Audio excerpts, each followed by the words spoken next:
Hasan exists politically because people feel disaffected by the Democratic Party. Democrats keep searching for their man whisperer, the person who's going to get young people involved, because their biggest problem right now is people don't view them as a compelling political party that's actually going to help working class people.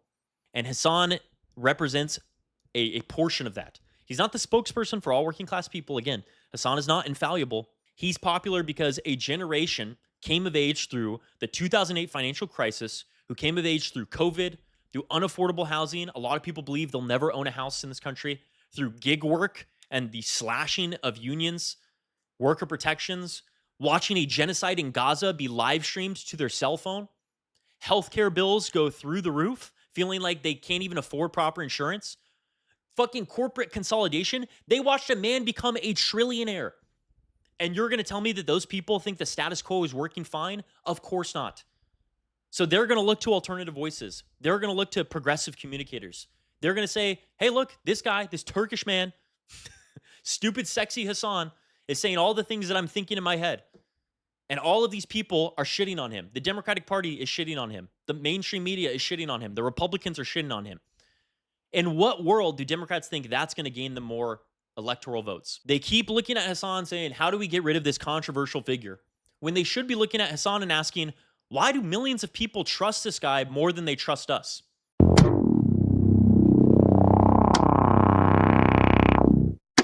Bye-bye Schumer in 28. I don't know what he's doing. The big thing, and I guess I'm previewing what my take's already going to be, but like the Democratic Party has been demanding that we need to find a way to reach young men. We need to get youth voters involved. And they have somebody who's able to garner attention and energy and excitement for the electoral process.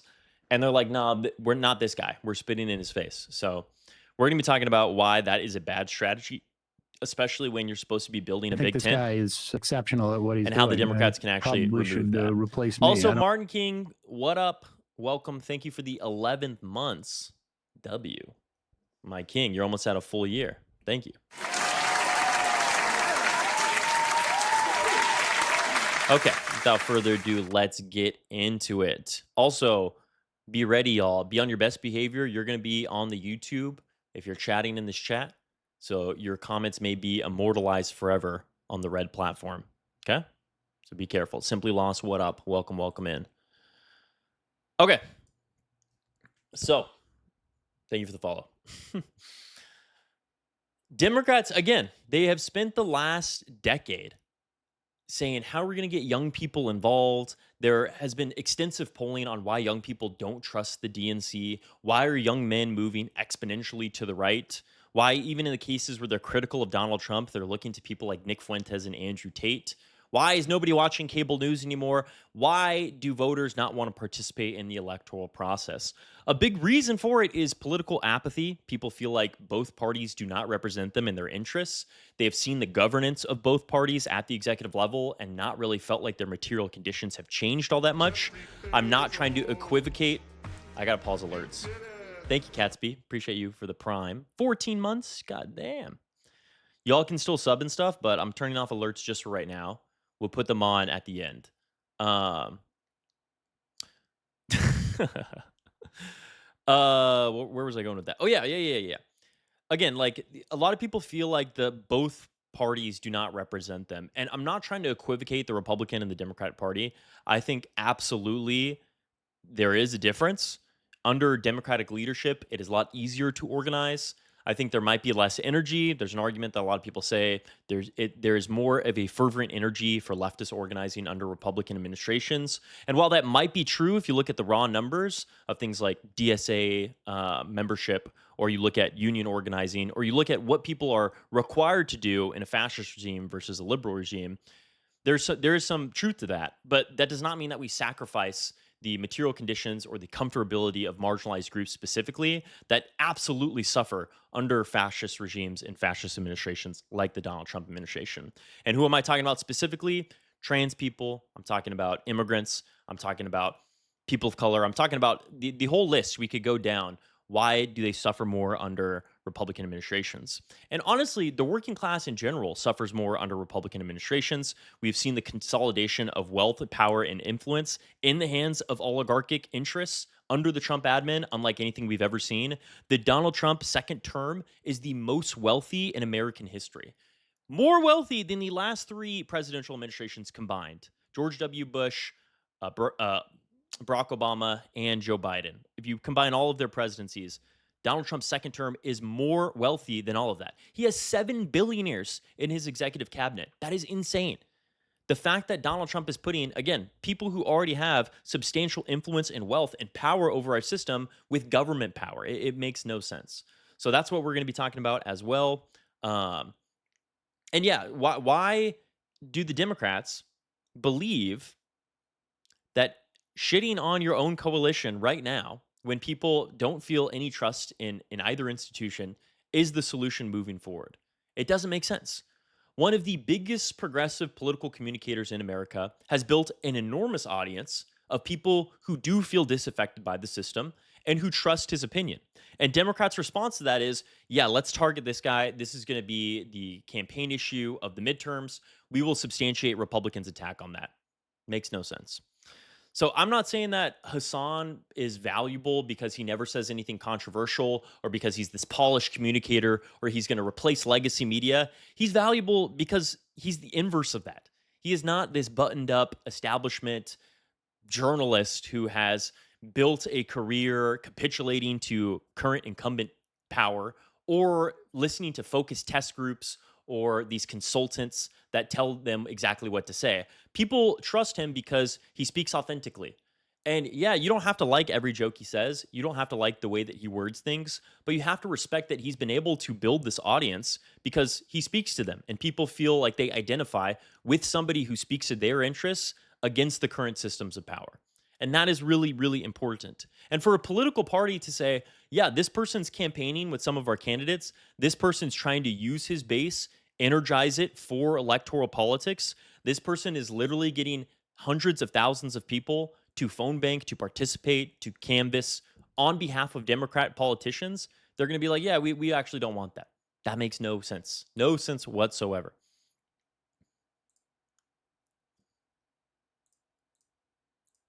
So I want to bring up the main attack that all of these Democrats are now using and levying against Hasan.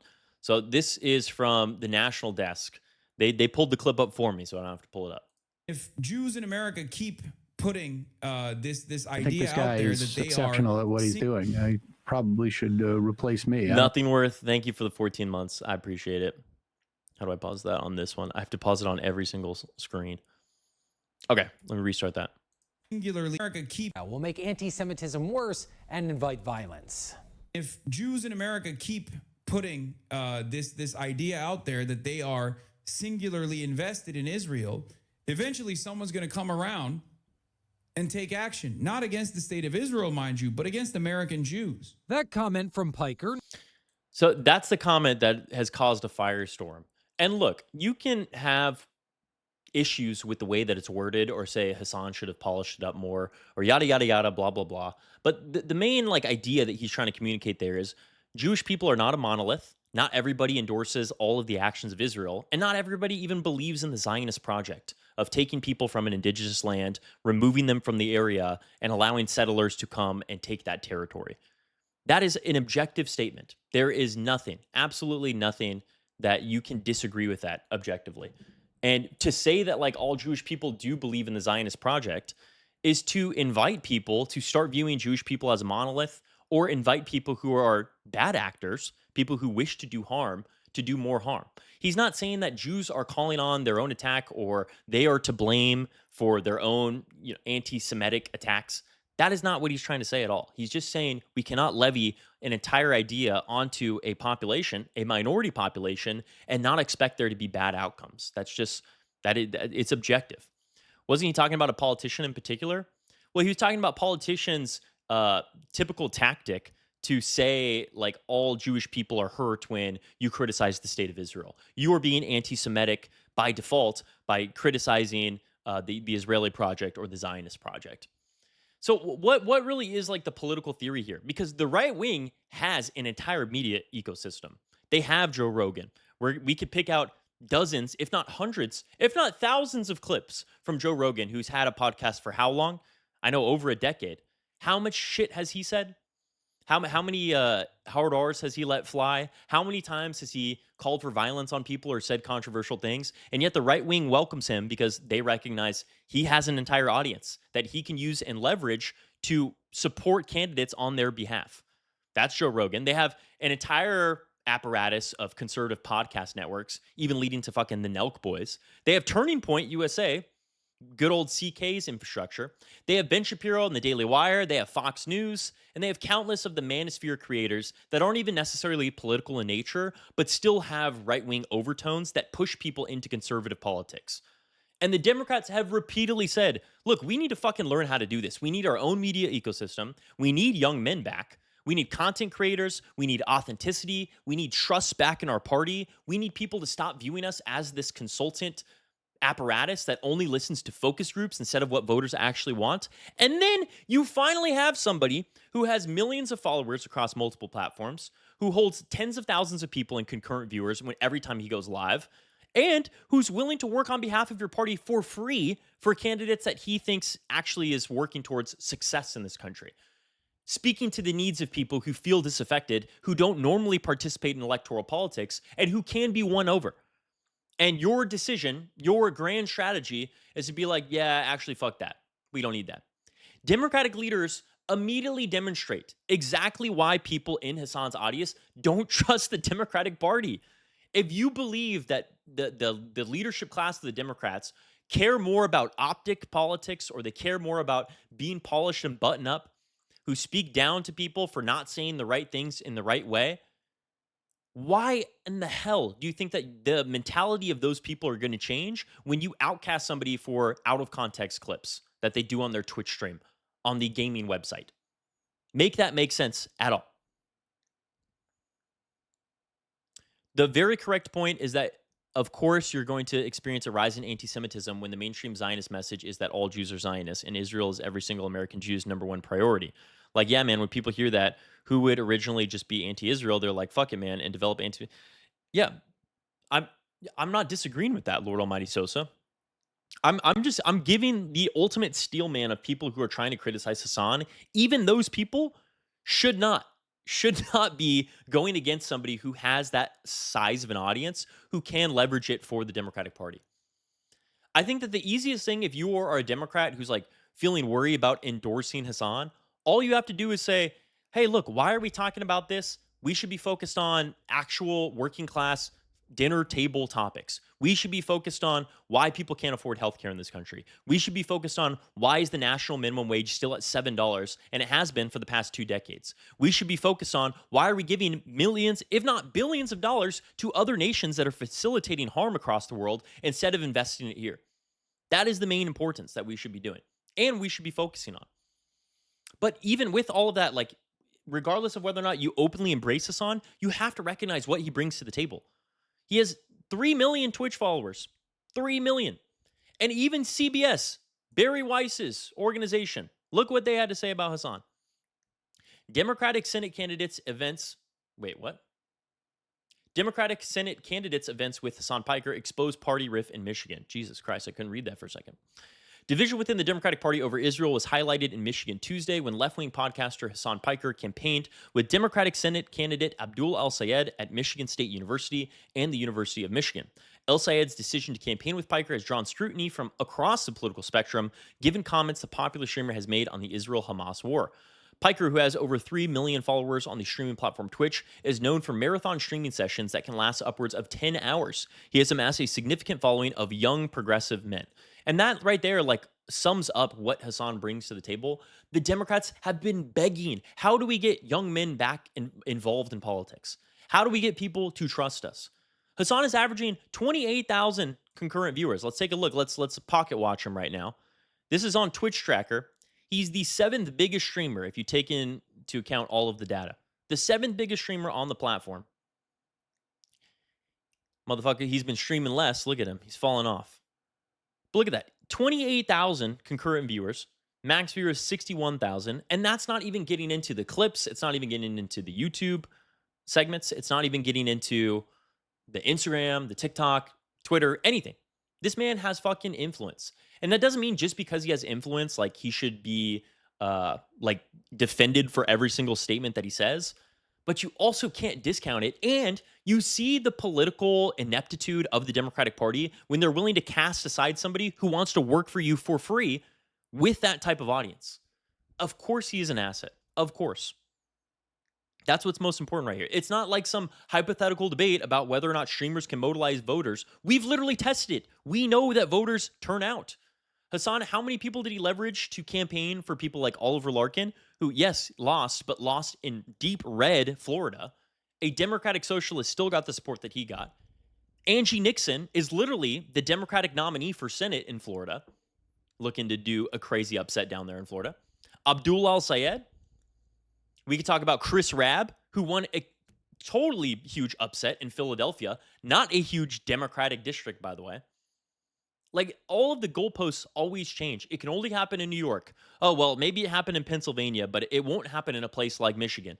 Oh, it happened in Michigan, but it won't happen in a conservative state like Florida. Oh, it happened in Florida. Like, the goalposts will continue to change. It's happening in so many different places. And that's not to say that a majority of the Democratic base or a majority of the Democratic candidates are going to be DSA, but you can see how much larger it's growing. This is the start of a movement that takes over a party.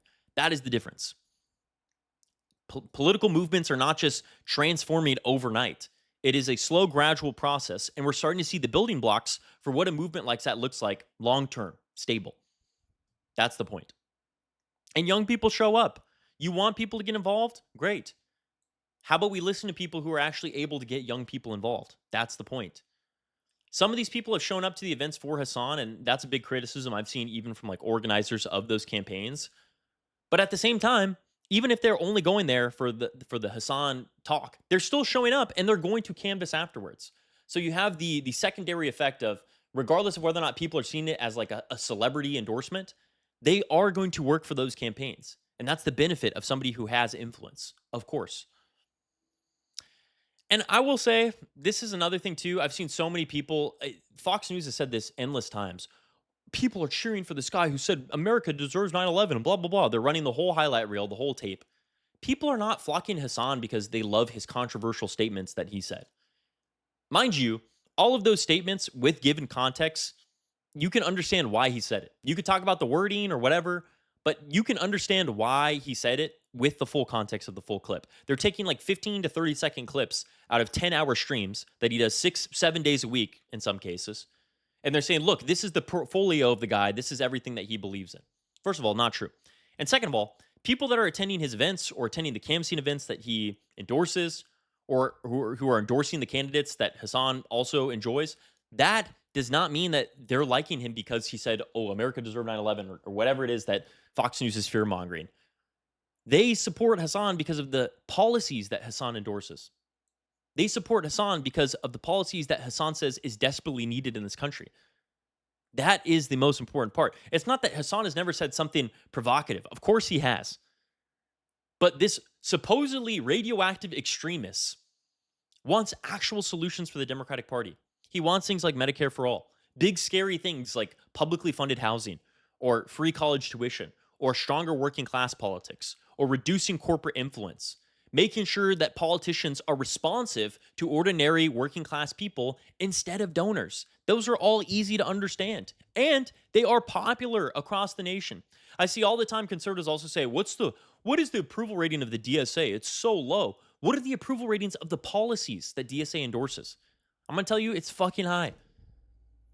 And that actually matters because now your issue is more of branding of DSA. It's not actually the DSA as a political entity or progressive politics as a movement in America. It is the DSA and their brand and their advertising. Sure, maybe we need to advertise better. Maybe we need to communicate ourselves better to the average working class person. Maybe we need to get them on board with the issues that they do agree with, but just don't know if they trust the DSA or the Democratic Party to actually deliver on. If you talk to like progressive people in unions that are anti-electoral politics, that are disaffected, a large percentage of their issue is they just don't trust the Democratic Party to actually deliver working class progressive policies. And hey, honestly, that might be a fair criticism when you look at the past and what Democrats have been able to deliver. I know I'm going to get some liberals maybe coming in chat that are like, well, Joe Biden was the biggest working class union president of my lifetime. Look, dude, just because the bar is that low doesn't mean that people actually feel it in their pockets, even if you cross the bar just a little bit. Like, just because Joe Biden delivered the Inflation Reduction Act, which had the largest amount of climate investment in the country, that doesn't mean that that's enough of what we need. And we should be advocating for more. Now, do I think that it is politically advantageous to just shit on Joe Biden all of the time? No, that's not what I'm advocating for. But we have to be honest with people when it's what we want for the future. We have to have communicators that are going to demand what is necessary for the end of the day, because we need systematic change. We don't need this incremental, small, pragmatic approach to politics, because it's not pragmatic. It's not pragmatic to continue to let society suffer from climate change. It's not pragmatic to let people go into debt for education to better their social mobility to just then be further entrenched in poverty. It is not advantageous or pragmatic to let corporations continue to get even more influence when we already live in the richest country that has ever walked the face of the earth. But do average working class people feel that? Do you guys at home watching this feel like you live in the richest country that's ever walked the face of the earth? Probably not. I will tell you. That is not radical to say, yes, we need that actual change. We need to change these broken systems. Of course not. And that is what Hasan is saying. So no, people are not flocking to Hasan because they're like, wow, I really like that he said America deserved 9/11 in the context of saying that there's going to be blowback when we actually empower groups like the Mujahideen for our own interests against other nations in Afghanistan or in Iran or in Israel or in Iraq. Wow, we have blowback. That's why I like Hasan, because he said that controversial statement. No, they like Hasan because he's saying, look, we have broken institutions. Our needs are not being met. This is why we need to organize. This is why we need to recognize our class position. This is why we need to see that those that are working at the highest level of government and the highest level of the business class are working in tandem. And that is a bad thing. We should be advocating for our own interests. That's why people are flocking to him. And again, you don't have to love Hasan as a Democratic Party. You don't even have to fully endorse him. But you don't have to capitulate and buy into and substantiate Republican dishonest attacks against him. Because it's not true. Say you don't like Hasan because you want someone that's more polished. Congratulations. I don't know how successful that's going to be for working class people who demand authenticity at this moment, but all power to you. Go ahead and say that. But to say that Hasan is further facilitating anti-Semitic sentiment amongst young people, no, he's not. He talks about anti-Semitism so much on his stream. He says that it's a genuine problem in this country. He recognizes how bad it is. That does not mean that he's facilitating anti-Semitism because he's critical of Israel or because he's critical of a country facilitating genocide. Absolutely not. And so we need to embrace that there are going to be people who trust Hasan as a political communicator. How are we going to win those people over? Because it's a lot of people. It's not just a small fringe or a small minority. The biggest thing, honestly, about all of the Hasan discourse is how rarely his critics actually want to debate the political prescriptions that Hasan recommends and why he is popular. That is why he's popular, again, because he advocates for progressive policy that's in favor of working class people. Not a single Republican wants to debate that. They don't want to talk about why people want free college in this country in order to get a leg up and, again, increase their social mobility. They don't want to talk about why Medicare for all not only is going to save us money in the long term, but also increase the coverage that every American deserves to have in the richest country that's ever walked the face of the earth. They don't want to talk about why Hasan is critical of the United States continuing to participate in wars that are not helpful for us. That is not what they want to have the conversation. They want to have the conversation about, oh my God, look at this 10-second clip. Now everyone must disavow him. Hasan also is being chosen by the pro-Israel class as the spokesperson for all progressive policy, which he doesn't deserve that title. Look, he is a big figure, absolutely,